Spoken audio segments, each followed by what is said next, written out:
Alright, this is how you change wheel bearings. First, you need beer. Then, you need new wheel bearings,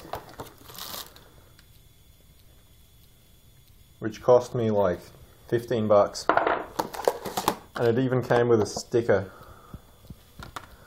The first thing you need to do is to undo the pinch bolts on the axle. When you undo them, like this, you need to undo the axle from one side, but don't undo the pinch bolts on the other side.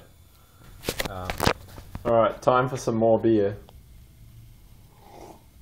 Now, if you buy wheel bearings, make sure that they come with brand new seals, because your old ones are probably fucked. Now, you probably want to use some gloves to keep your hands nice and clean, and so that you look like you're about to give somebody an anal exam. Now, you're going to have to jack your bike up so that like the whole thing doesn't fall apart when you take the front wheel off. What I'm going to use a car jack, which is pretty dodgy, especially considering I have titanium headers.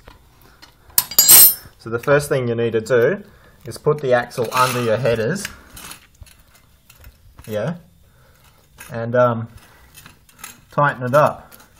You've just got to do this when the bike is on the side stand. If you try to do this with a race stand, you're going to fuck your whole bike up. Alright, so just raise it up. Yeah, you can hear stuff breaking and bending. That's alright. It's just titanium that costs like 1,200 bucks for a set of headers. Yeah, I hate myself. Alright, once you've got the front wheel lifted up, you should be able to spin it freely, and you can continue to take the rest of the axle off. Alright, now at this point, the axle's just going to slide out, hopefully. Assuming I haven't broken something. Bam, done. Suzuki engineering to the extreme. It also helps if you've taken off the steering lock on your bike, unless you're a turkey like me that forgets the next step is you're going to have to take the calipers off, because otherwise it's going to be too hard. Now, when you take the caliper bolts out, you're going to notice that there's some Loctite on there. And if you're a cheap bastard like me, you're not going to put any back on afterwards. This is a bad idea, especially if you take your bike to the track, and it's going to end up in tears. So make sure you use the right type of Loctite. Now, the best way to secure your calipers is using something like a bungee cord, like so. Voila. Now, you've got to do the other side.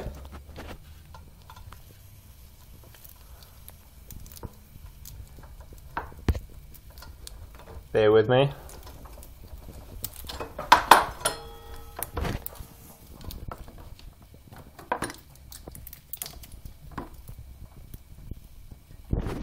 Alright, and it's done.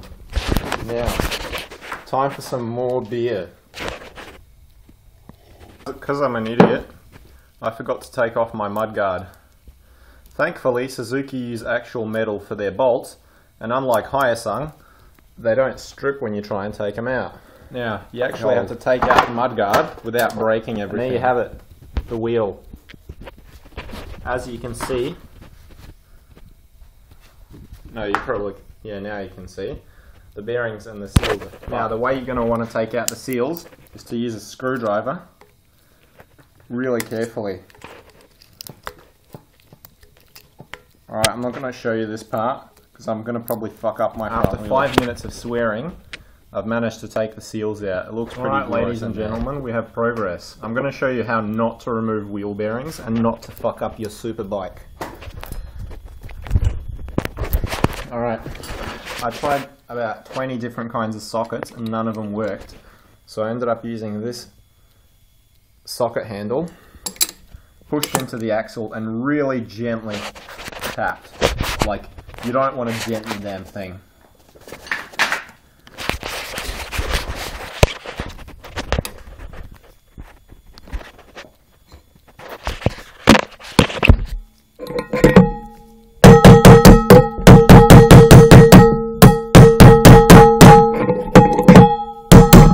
And we have lift off.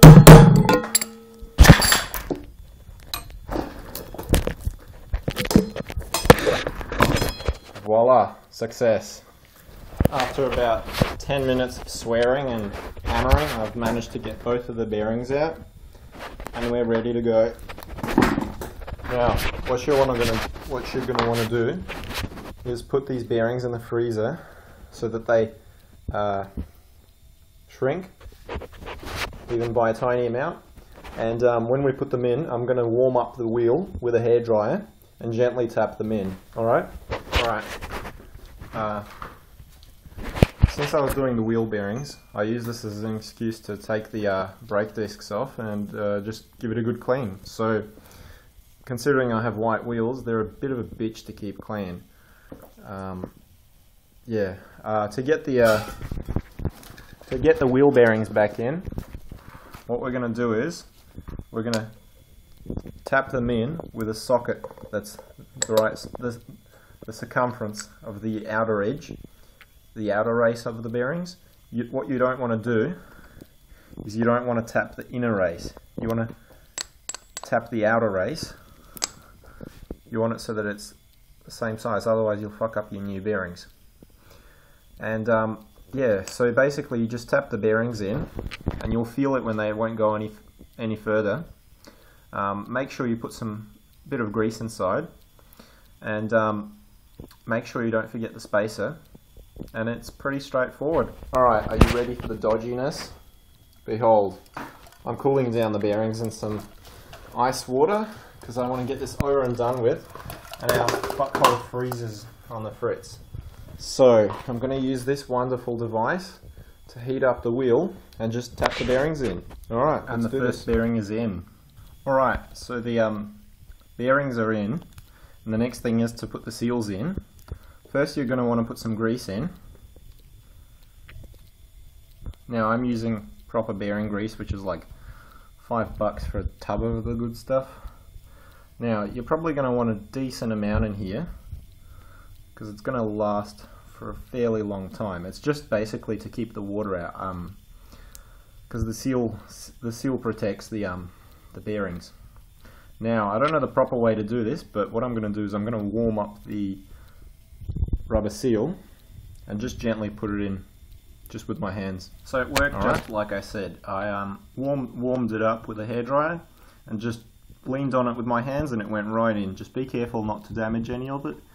You can probably wipe off the excess grease, and yeah, you're ready to go. I'm just going to do the other side and put the brake discs on. I'm just finishing up and I'm putting the discs back on.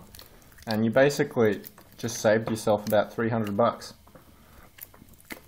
It's basically taken me around an hour, I reckon, which is a pretty good deal.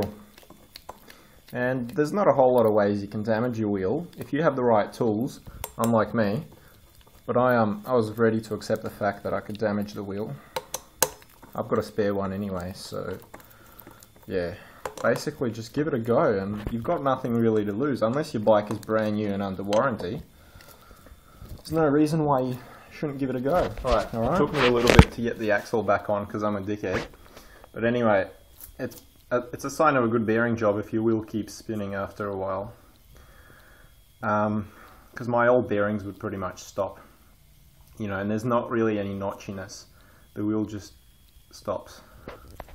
So yeah, I'm just going to go ahead and tighten everything up, and that's it. I'm pretty proud of myself for saving a couple of $100.